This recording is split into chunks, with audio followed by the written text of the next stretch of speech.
All right, everyone. I'll go ahead and call this meeting of the Parks Commission to order on April 16th at 4 p.m. Go ahead and start off with roll call. Start here with Rex. Rex Miller, planning. Carmen Matthews, City Council and Parks Commission. Harv Shavothi, Parks Commission. Patrick Gardner, Parks Commission. Kurt Benward, Parks Commission. Jamie Faraday, Parks. Greg Hamblett, City of Coos Bay. Christina Teixeira, City of Coos Bay. Christine Sylvester, City of Coos Bay. And we've got folks online too. Patty Scott, Parks Commission. All right. Awesome. Thank you, Patty. Good to see you. All right. Well, we'll go ahead and move on to item number 2, which is public comment. Did you have a comment today? Well, not public, but I don't know if anyone's from OBAP. I can give the update. You can give the OBAB update? No, I can't give you the update. Oh, okay. I was like, oh, wow. Join us. I can tell you about that. Well, then we make that a public comment, sure. Yeah, let's go ahead and do that. Public comment. And we'll comment after Christina gives her part. So Cricket Souls, and I have a combination, as usual, I'm with Marshfield Pioneer Cemetery and the high school. So the Memorial Day program, these are all kind of offshoots of the cemetery, so that's how we ended up doing all this. So the Memorial Day program at Marshfield High School will be coming up on May 21st, and it'll be, we ask people to be in their seats by 10 in the morning. It's about an hour-long program, and then afterwards there's cookies and conversation for anyone that comes. It's open to the public. We encourage veterans to come, of course.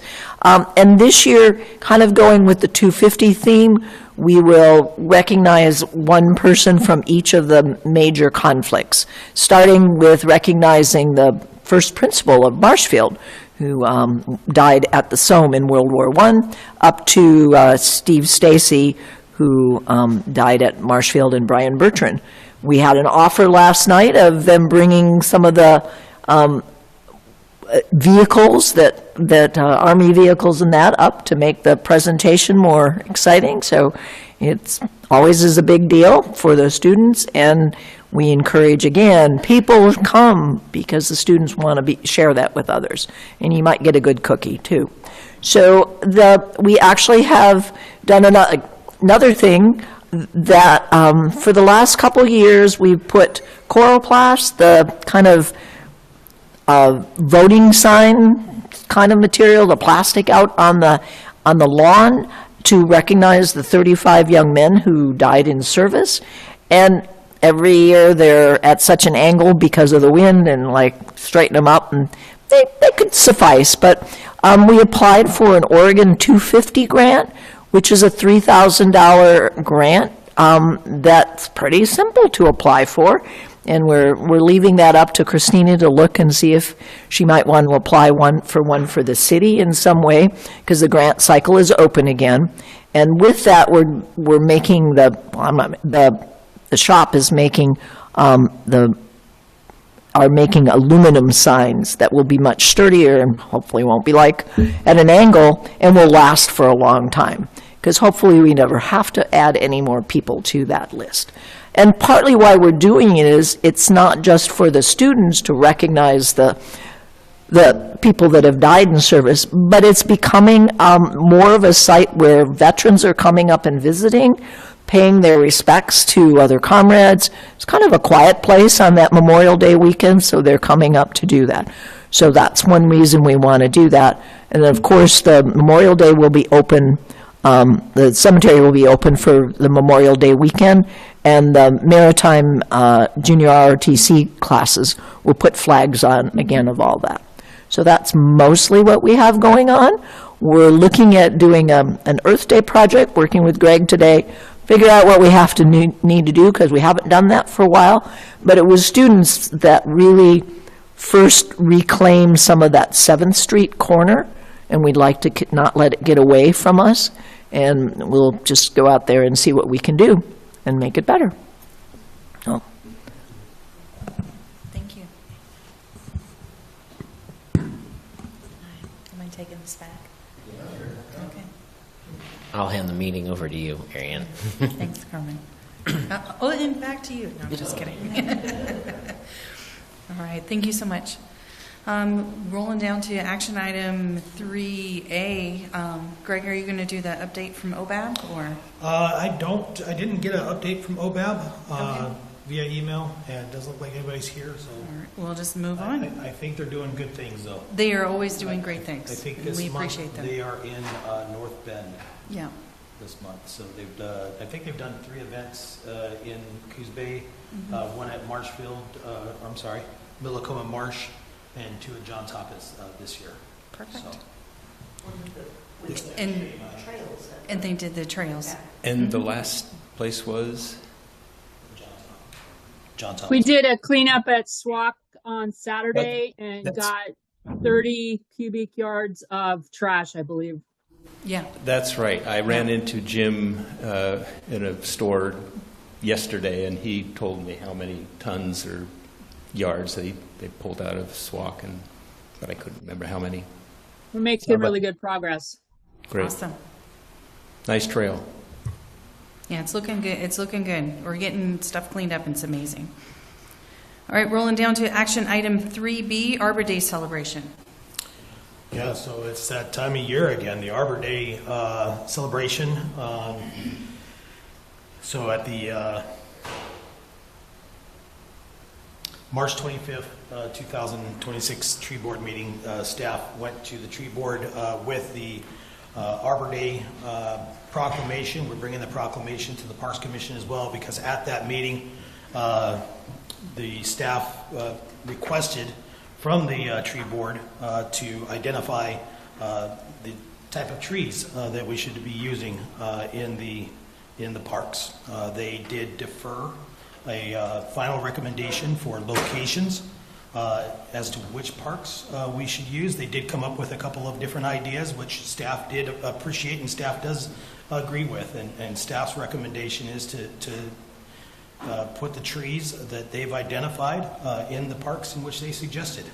So this year, the tree board suggested that we plant a total of 10 trees and do 5 flowering trees or ornamental trees inside of either Mingus Park or Eastside Park, or a mixture of both. And then also 5 Douglas fir trees inside John Toppis Park that may replace some storm damaged trees or trees that had to be removed. There's 3 members from the tree board here today. 4 members? Patrick, Harv, Carmen, are you on the tree board? And Rex, man, half our parks I commission. missed the last meeting. We're in attendance, and but they suggested those tree species. They suggested flowering plums, flowering cherry, dogwoods, etc., those type of trees to be placed either in Mingus Park or Eastside Park. And so they did ask if Eastside was a good candidate for more trees. We did go out, staff did go out and look at the east side of Eastside Park. There are a few trees along that eastern boundary. They could use a couple more, sure. The south side and the north side are pretty barren as far as trees go, but we'd like to probably keep it that way because the south side has the softball fields, and the east side or the north side is the main entrance into the playground area. The west side is inundated with a lot of trees that kind of border the houses and residents on that side. So anyways, the Arbor Day is a celebration that takes place every year. Back in 2021, via proclamation, Mayor Joe Benetti and Council established that the last Friday of April will be observed as Arbor Day. So this year, that date falls on, I believe, April 24th. And so that's the day we're going to be planting these trees. Staff has ordered the fir trees already, but is still waiting up on maybe the final recommendation from the Parks Commission to get the last few trees ordered, but we will be placing those. So the question for council or for commission is if it pleases the commission to approve staff's recommendation to plant a total of 10 trees in Mingus Park or Eastside Park or Eastside Park and John Toppis Park. I move we plant those trees as proposed. I have a first. Do I have a second? Second. I have a first and a second. Any further discussion? All those in favor say aye or raise your hand. Aye. Any opposed? Motion carries. Thank you so much. Thank you. Moving on down to action item 3C, Parks and Grants Update. Parks and Grants update. So we'll fly through this update. We will fly through this update a little bit louder this time. The John Toppis Park wildfire mitigation project. So we just got word from the contractor that he is going to be back in town for about 10 or 15 days here in the very near future. So we should start to see some activity back in John Toppis Park to continue the defensible space there around the park. So I wrote this staff report early this week, but we just found out yesterday that that's coming to fruition. So it might be a little bit different than what I state here, but that's moving right along. Jumping down to the Mingus Park restroom rewilding. So the Mingus Park restroom side, on the park side, is doing pretty good. We've had a few bouts of vandalism inside there. Last weekend, we did have a fire inside the restroom. The fire department did respond pretty quickly. We were able to put the fire out. Somebody had lit the garbage can on fire in there. Staff this week was able to mitigate the smoke smell. A couple coats of I forget the compound that they use, but they use the compound in there and clean the walls really good to get rid of the smoke. One thing that we did do was remove the trash cans from the interior of the restrooms and put one trash can outside, just to kind of hope to thwart that. A couple other areas of vandalism is that we did have somebody go in and pull all the wires out from under one of the sinks to render the faucets inoperable. So staff had to go and make that repair. Just a few things. And some writings on the wall. So I think staff's already repainted once or twice. Even though it's anti-graffiti, if you don't get to it within 48 hours or something like that, you pretty much just need to repaint. So staff has done that because it happens like on a Saturday and we're just not able to respond in time. But they're doing well beyond the challenges that they face. The ball field restrooms is doing good as well. The ball fields are being used, and we've gotten some pretty good compliments on that side of things as well. Right now, we're just working through the closeout process of the grants that we received, and so we're very grateful for those grants. And so just about done with that project. Quick question. Sorry? Quick question. Yes, sir. Do those bathrooms have automatic locks at night, or are they just open all night? We do lock them at night. So we do have a security company that comes in, make sure that nobody's in it, and then they lock it up. Got it. We explored the idea of the automatic locks. The problem is that once somebody's inside of it, it locks. You know, they can say, hey, I'm in here. Yep, exactly. We tried that at the visitor center. I remember that. Yeah, and so that's why we moved away from those. Gotcha. So I have a question too. Well, I actually went down there and looked at them because I hadn't seen them, and they are really nice. I have to tell you that, and I peeked inside too. I didn't smell any smoke, but I don't know which one it was in. But they look really nice inside. They look really nice outside. I was impressed that there were handholds next to the drinking fountain for some people that might be impaired. And I did see, it looked like a new trash can a little bit farther away from that bathroom in Mingus Park. They looked really good. But I did notice the ballpark one is still locked, so I'm assuming we don't have fixtures that you need in there yet because the gate was locked. No, there are fixtures in it. Right now, it's only being accessed by the Softball Association and Little League Association and those folks over there for that. So they have a key to get in? They have a key. They have a key to the lock. They maintain it. They clean it. Everything. Okay, That makes cool. sense. So it's part of the ball fields facility rental, basically. Yeah, that makes sense. But yeah, it is completely operational. Cool. Great. Just like the Death Star. Yeah. And fun fact, how we found out those automatic locks weren't working is when someone was staying inside one of the bathrooms and ordered a Domino's pizza to be delivered. Oh, wow. So, That's a life hack right Did there. yeah. Nice. That's how we discovered that it wasn't working as intended. Huh? All right. So, Just moving in. all right. All right, the TGM Comprehensive Bike and Ped Plan.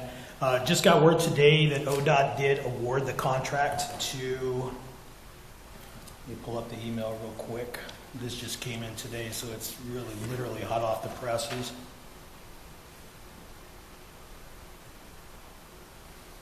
Bear with me 1 second. Did you do the rewilding project update?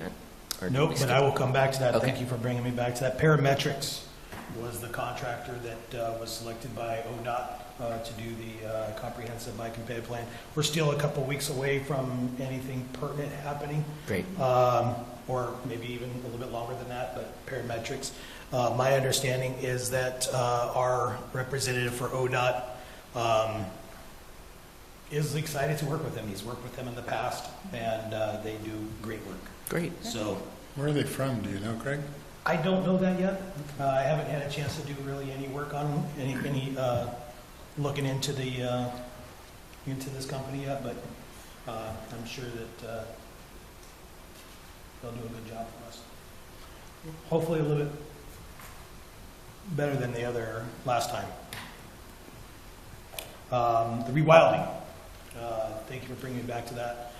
So I think that the sign is ready to go up. We got some posts that we got to install. I was going to ask Jared if he was here, but he's not here. But I believe that the sign is ready to go. We're just waiting for a good installation time.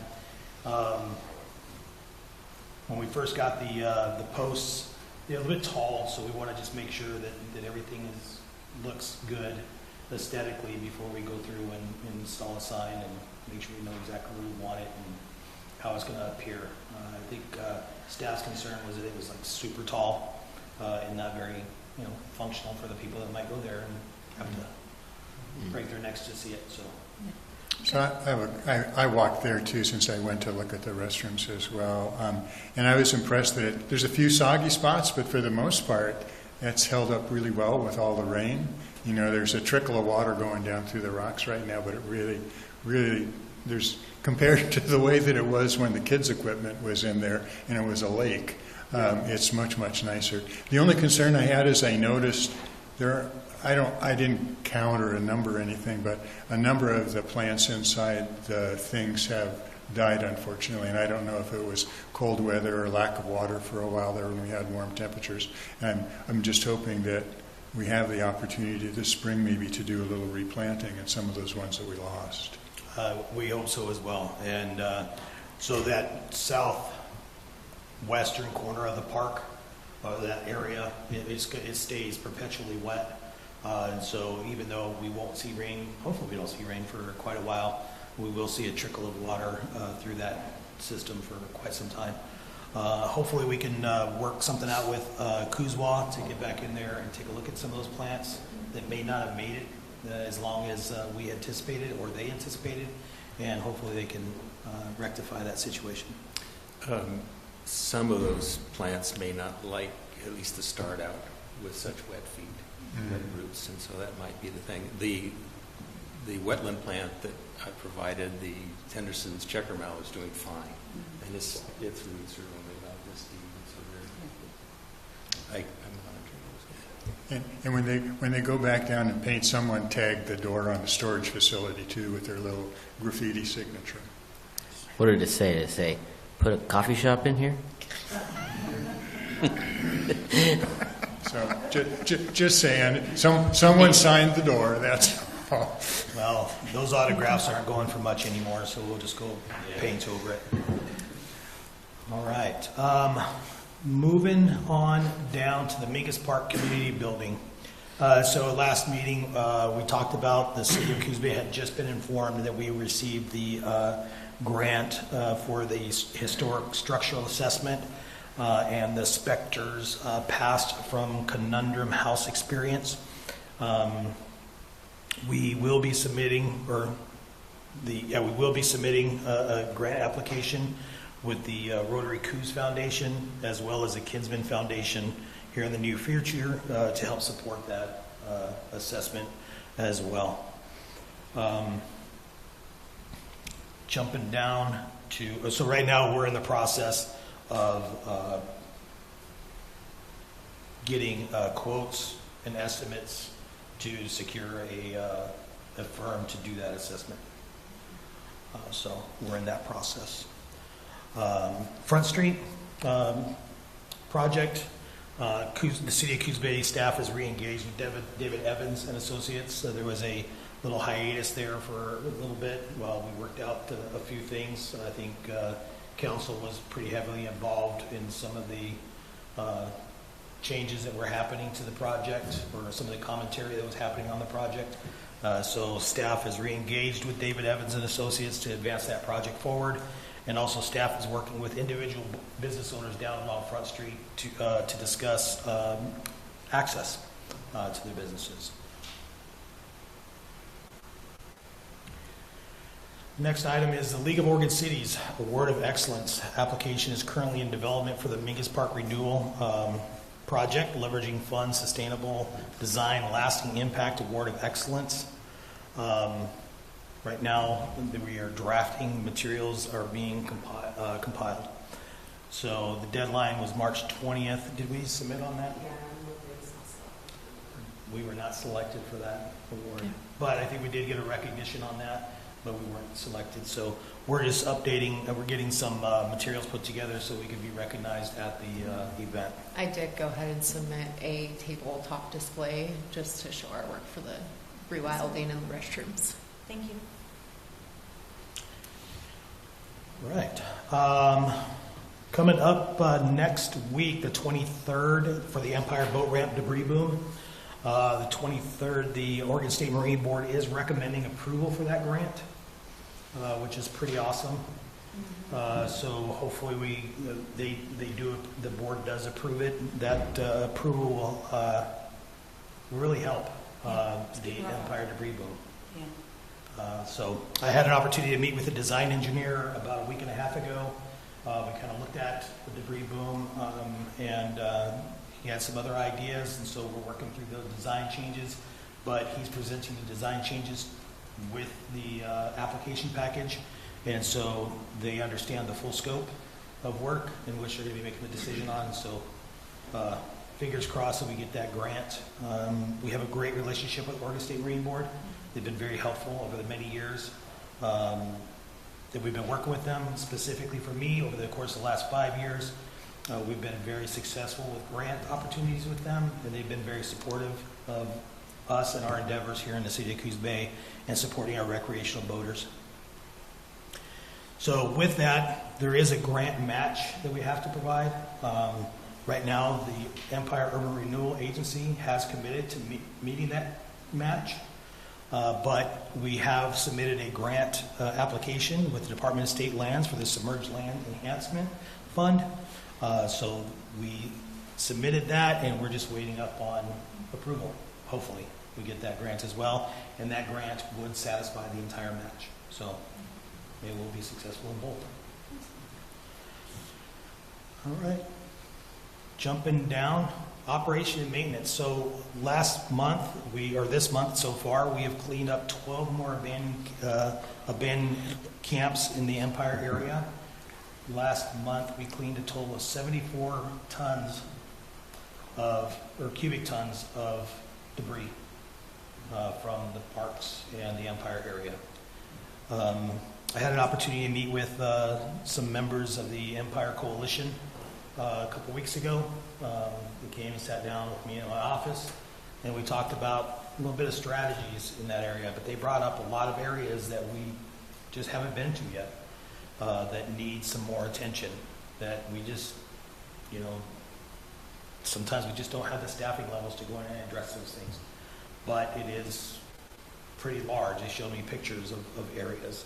And so I went in and shared those with the police department. They're going to go in and post those camps and make sure that there's nobody in there and keep monitoring it until we're able to get in there and help clean those areas up. Some of the challenges that we have in those areas is the fact that some of those are in wetlands, and so we can't go in with any equipment, so it all has to be done by hand.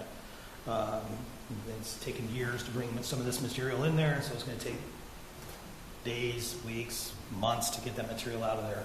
And so trying to dedicate staff time, plus all the other stuff that we've got to do, is just going to be a slow go. But we'll get in there, we'll tackle it. It's just going to be a lot. And so we're just communicating to them, saying, yes, we understand that it's an issue. Yes, we want to address it. Just be patient with us while we're working through that. We've been doing a lot of mowing and maintenance. I don't know, the grass seems like it just wants to just grow right now. And so we've been doing a lot of mowing and maintenance in the parks. We talked to the commission a couple months ago about working with the Coos Forest Patrol and the AYA about falling some hazard trees or dead trees inside John Toppet's Park. That work, I think, is pretty much wrapping up now. They've removed several hazard trees and several dead trees that have fallen, just haven't hit the ground yet. So they've been doing a good job for us. And finally, we added a new storage shed for a side-by-side up at Mingus Park Community Building. That side-by-side was awarded to the city by a grant by the fire department. The fire department has given it to this to the Parks Department to utilize, but they can come get it whenever they like. But we're going to be able to use it as a daily use in the park for our park host and then also our park staff to be able to cruise through Mingus Park a little bit easier. Jamie? Are those two items, a shed and a side-by-side? Yes. What's the side-by-side? ATV or off-road vehicle. It's like a, They probably got a really fancy razor. Okay, thank you. yeah, It's a utility. It's out of my realm. It's not the one you take out on the dunes. it's a four-wheel drive golf cart, basically. Yeah, four-wheel drive golf cart. Thank you, Carmen. Yes. Yeah. All right. Thank you so much. Any commissioner questions or comments on the report? So Yeah. would it make sense to think about putting security cameras in it at John Toppet's just to prevent more stuff from going in? John Toppet's. Mm-hmm. Just all the like the camp cleanups, because I think that maybe it's the BLM kind of from the Mountain Yellow. Sometimes I'll see signs that will say area under surveillance and no dumping. Well, we've had cameras. We've had a camera right on top of that Mingus Park, on top of that our storage shed there. They've been vandalized and stolen. We even had one up in the tree. We had a portable one we borrowed from the police department, and I think it also either was vandalized or stolen. Yeah, and so it's a cost to maintain it, cost to install it, cost to run the radio frequency, to run it wirelessly, And somebody to watch it. and then having somebody to monitor it, and then also you get the privacy stuff. So these type of things that we've got to work through. But we had one up at the skateboard park. Kind of keep an eye on that because we had a lot of vandalism there as well. But it ended up getting vandalized, and now it's offline. And it's just the maintenance costs, the benefit risk analysis of it is just is cost to maintain it versus the cost to have it there is just I don't know, sometimes it's just. We've actually had some success in the past at an undisclosed location of where we just put up the camera boxes, but there was no camera inside. And so it's a cheaper endeavor, and we've done that before. Yeah. It's just, but cameras and locks just keep honest people honest. So. Yeah, Greg, I was just going to say, you had that meeting with the Empire Coalition folks, and they identified some places for you. I hope, maybe one. I agree the cameras probably aren't going to work, but I'm thinking maybe regular meetings with them if they're out there enough and seeing those sorts of things, to help us identify those places before they, really take off and really get a lot of junk in them. So maybe if they have a way to let you know, hey, we found a new camp or whatever, it might be a way to address it. Yeah, one of the biggest problems that we have out there, especially along south of the Empire Boat Ramp, is that we have a lot of private property that extends all the way out to the bay. It's all platted properties that go, several hundred yards into the water. And so trying to, say that's private property, this is public property. We can go onto public property and clean all we want. Going onto private property and doing that is a different story. And so we try to focus our efforts in right-of-ways, and that's where because we are limited in resources, so that's where we try to focus our efforts. And so I don't want to be discouraging to that group, but they'll bring us all the problems, and I have to cherry pick out the problems that I discussed. But I think that's a great idea, and that's one of the conversations that we did have was when you see something, say something. The police department does have a non-emergency, and I gave that non-emergency line to them. 2 meetings ago, I think it was, we told the commission that we had developed a reporting app that the police department shares with the public works. And so when a homeless camp is identified, that the police department can post it and they geolocate it with latitude and longitude, and we know exactly where it's at now, because the police department would always say, yeah, it's over here by marker 15, 200 paces to the west. Wasn't very helpful, but now we know exactly where it is. We can hold our phone, go to that exact location, and identify it. Plus, in that app, we have pictures, and they've also say it's occupied or it's not occupied. It's been noticed to be vacated. You have 72 hours to leave, and in that 72 hours, we try to get out there to clean that camp up. That way, they know they got to be gone. We're cleaning the camp up. They're out of here. Hence the 74 cubic tons of debris removed.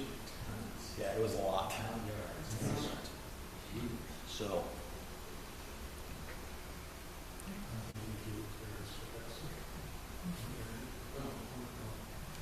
Any other Oh, additional? cubic yards. I apologize.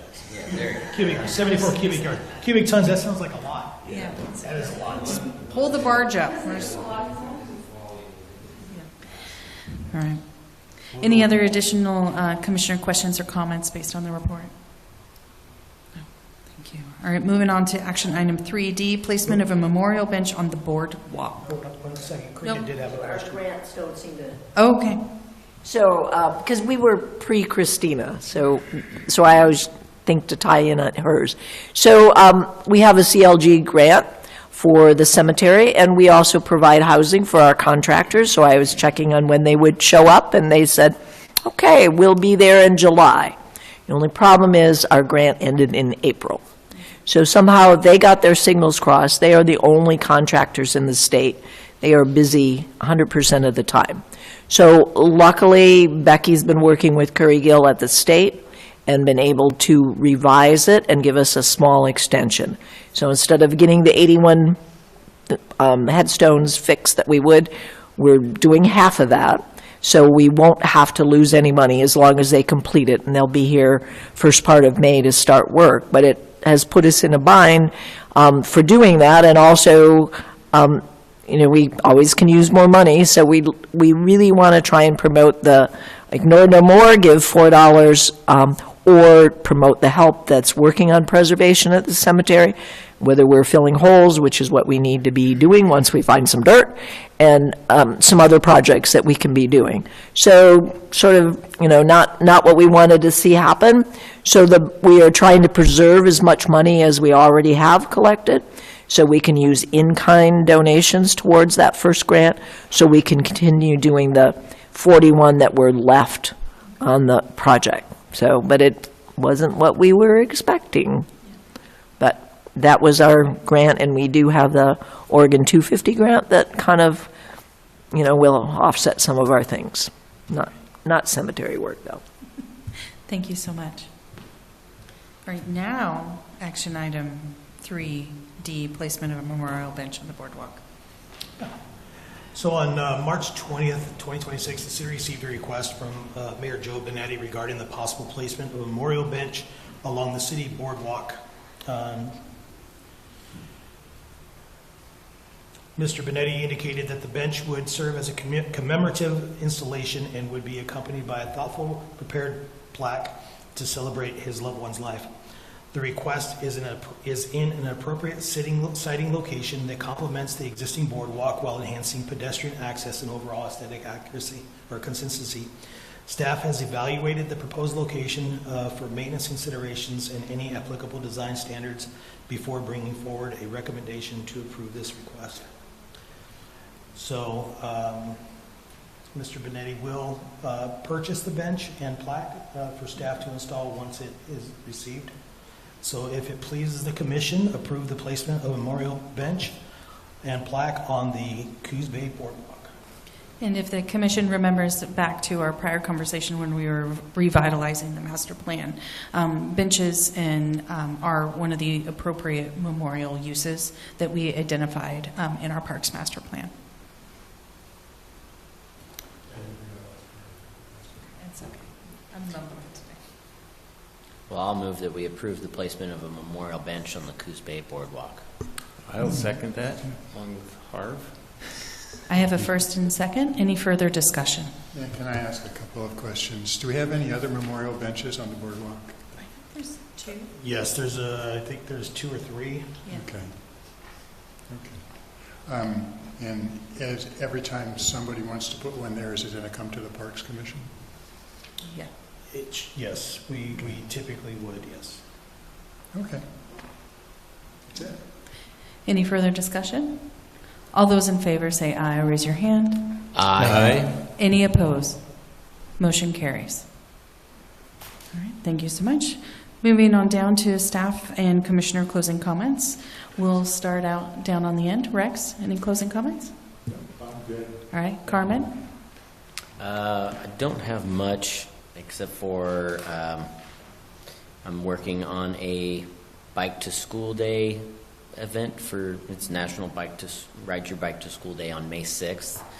And I've coordinated with the city of Coos Bay Police Department and the fire department to organize that, as well as the city manager and Oregon Department of Transportation to get a little sweeping done, and would like to ask if the parks or, I guess, city maintenance would be willing to help with some sweeping in areas along the route as well. I can maybe ask that or identify specific locations after the meeting.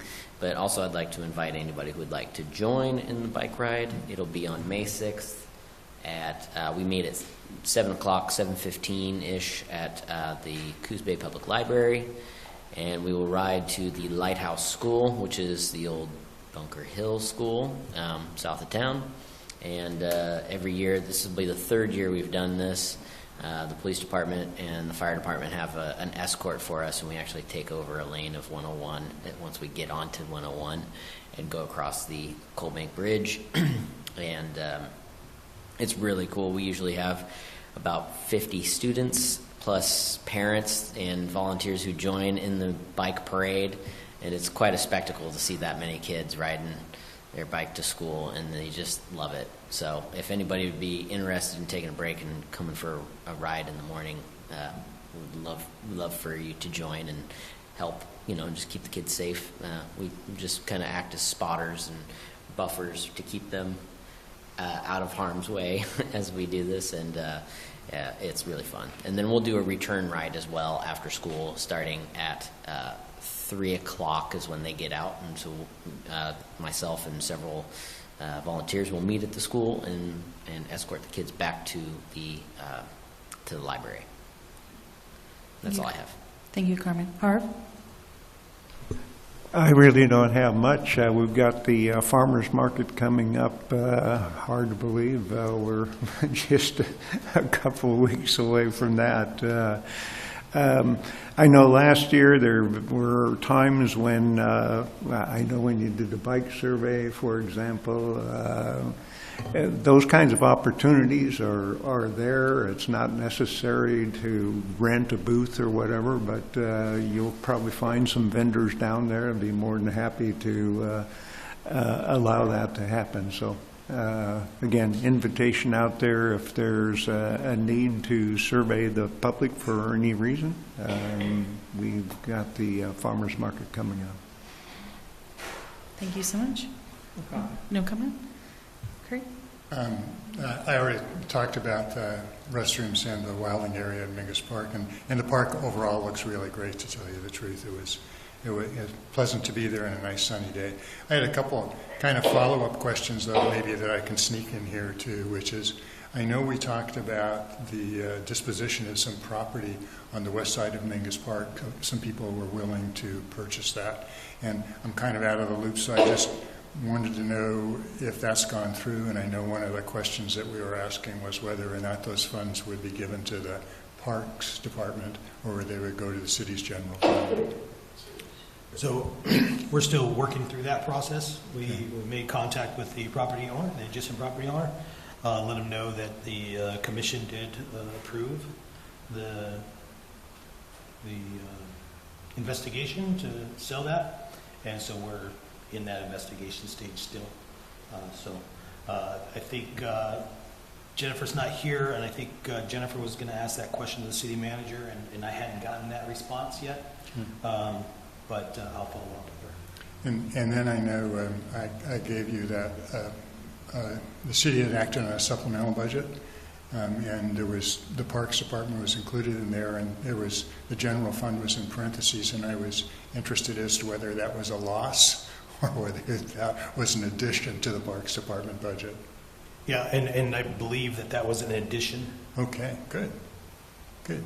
And then the very last thing, I noticed that Ariana has the email things here. I passed one in already. I just had a couple of questions about to kind of clarify things. I have no problem with it coming out to my personal email address. That's all right. And I know from other prior service that sometimes there's public requests for documents and correspondence, and it could be anything from just a general public question to somebody actually filing suit and wanting documents. So here's kind of my question, just to make sure that I understand. It seems like if the city sends anything to any of us in the Parks Commission, you'll have a record, so we don't need to worry about saving it. That's correct. Yeah, and then the second thing is that if we send anything, again, when we're talking about Parks Commission business, if we send anything directly to the city, you'll have a record of it because you'll have received it in the city, so we don't have to worry about that either? That's correct. Okay.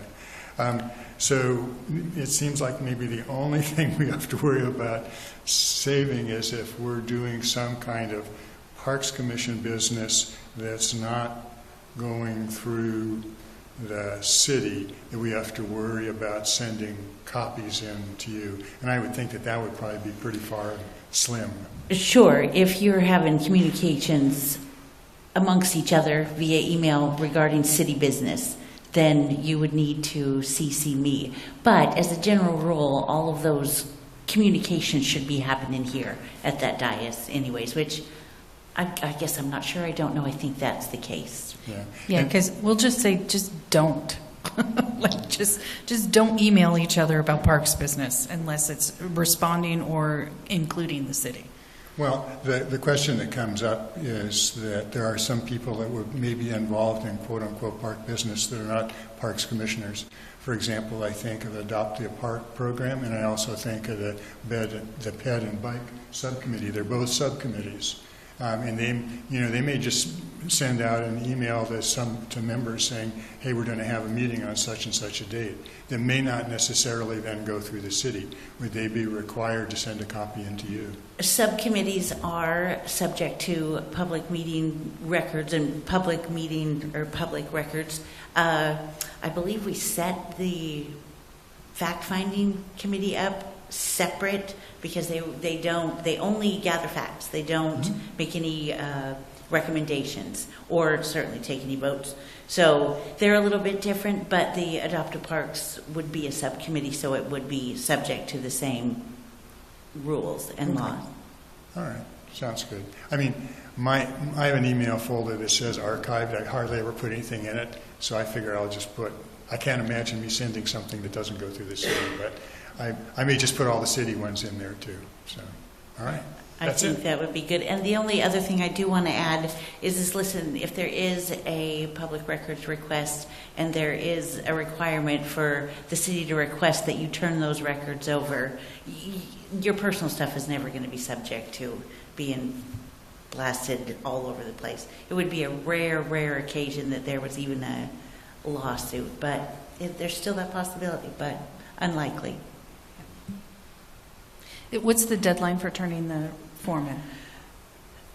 If you could get it to me before May 1st, that would be great. Okay. And I'll send out a reminder.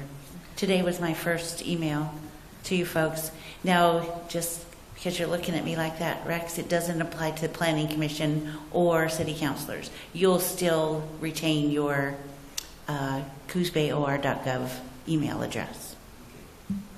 And just because I'm a turd, I'd just like to point out that I had this whole entire argument when we were forced to use our City of Coos Bay email. Fair, totally fair. Yeah.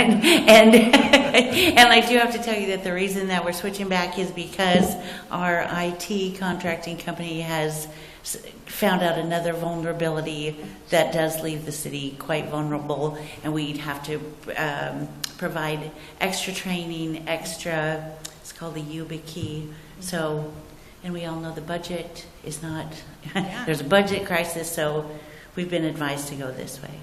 But you're right. You're absolutely right. See, Noted. And we have that on record. We have it recorded that I'm right. I appreciate that. All right. Thank you so much. Patty, closing comments? I don't have anything. Thanks. Thank you. All right.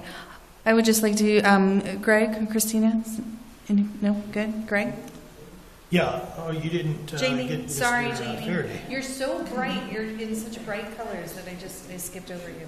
I know. Yeah, just want to remind you, May 16th from 11 to 3, the Mayfly Festival is going to happen. The city has one table for water quality. Next to it will be Adopt a Park. Unfortunately, I can't be there, but I'm going to set it up for whoever arrives there. And I would love to have everybody from this table, anybody, put down some. If you tell me that you're coming, I will give you a half hour, an hour to come to that. It's a fun festival if you've never been before. So please get a hold of me, and I'll let you know what the task is, which is pretty. You don't have to learn anything, but once you're there, we'll have the book there for you to read. There'll be displays and signs for what we're going to do. Please attend. Thank you, Jamie.